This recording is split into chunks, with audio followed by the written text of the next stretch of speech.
Okay guys, welcome back and good to see you again. Actually, I can't see you, you know that, but you can see me. Anyway, I'm glad you're here. Look, I want to give you a little bit more of a background to what I'm about. Now, I was in the church almost all my life. I served the church as in leadership for around 30 years. And so, like I said before, I was deconstructing while in the church. I was deconstructing while I was a pastor. That was tough. But I learned a few things about myself after I left the church, actually, in 2010. The first one was, well, there were three things preventing me from recovering and getting back on my feet and getting to a place of peace of mind and happiness and hope again after my deconstructive process. The first one was I was under a great deal of social pressure.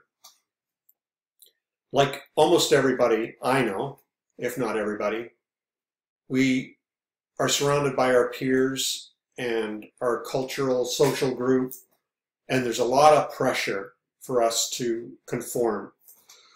Not rock the boat or tip the apple cart or stir things up, but to conform. And this is especially true in the church. There's so much pressure to stay the same and not to change, unless the change means you become more of a slave to the system, more of a servant to what's going on there, and more compliant and conformist.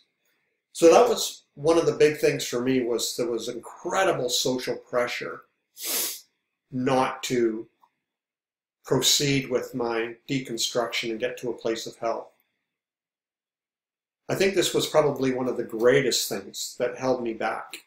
You know, if we were surrounded by people that were saying, you know, you need to grow, you can't stay as you are, you got to grow, you've got to think outside the box, you got to explore, you got to find out for yourself. You need to go on a vision quest in the woods and find out your own truth. Like, if we had that in our lives, I think our deconstruction would be a lot quicker. Instead, we get the opposite, where we are taught what to believe and what to adopt and what to embrace and what to reject. So there's incredible pressure to not change.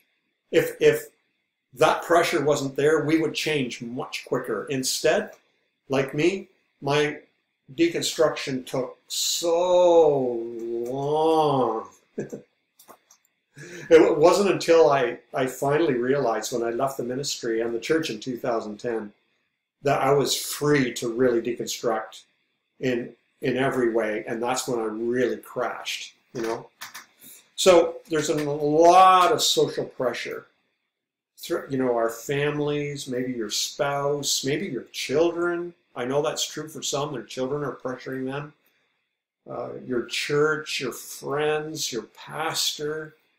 There's even maybe where you live. If you live in the Bible Belt or somewhere, you know, there's just so much pressure not to change and not to get weird or to backslide or whatever.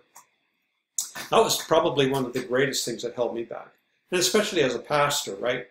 There's so much dignity that came with that position. Some might not think so, but there was in my family and so on. You know, my son or my nephew or whatever or my grandson is a pastor of a church. You know, there's something very dignifying in that, and I felt a lot of pressure not to disturb that peace. The second thing that held me back from my own healing was I didn't realize I needed help. You know, even psychotherapists need to have a psychotherapist. Do you know hermits need to have a spiritual director? Monks need to have monks as their confessors. Even great business people have mentors in business. And so on and so forth. Well, it's the same is true spiritually. But and I've had spiritual directors in the past and so on. I've used spiritual mentors in the past. I've used counselors in the past. I've had therapy in the past and coaches. But for some reason, it didn't cross my mind that I needed help. It wasn't until I said in the last section, Lisa said, David, you need help. You need to go find somebody to talk to. I realized that I was numb. I was frozen inside. And I needed somebody to start breaking that up for me, that hardness of heart, and start letting me thaw and get in touch with my really, really powerful emotions. So it's getting to that place where admitting I need help and also being willing to swallow my pride and get it. I know a lot of people, I know this is especially true for pastors or leaders or, introverts, of which I'm one. I know how difficult it is to admit, man, I need help and I'm going to step out and get it. It's really difficult for some people. It was difficult for me, but I did it. And you know what? It made all the difference in the world. Because what it did was it sped up the process. Like I said, while I was in the system, while things were cranking along and I was, wrestling with my doubts and fears and my questions and all that, I was still under that social pressure not to change. I was doing it all incognito, in the dark, in the closet, and not realizing I needed help, that I could use help at this time. Somebody who could give me strategies for dealing with all this. But once I realized, once I was free from the social pressure, once I had help, my healing became rapid.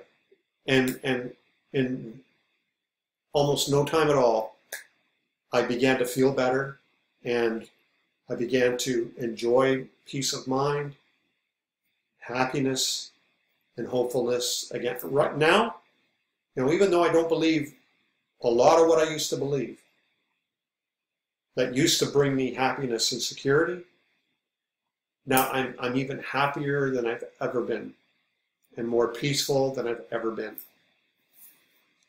So the help, getting free from the social pressure and getting the help didn't cure me, but it sped it up. You understand? There's a difference. It wasn't like a magic pill I took and, I was fixed.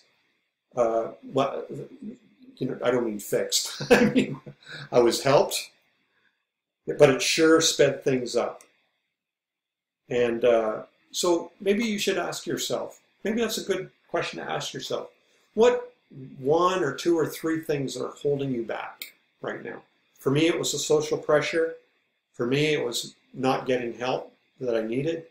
And for me, it was not realizing that, I didn't have to reject it all or just wait this through, that I could really speed things up.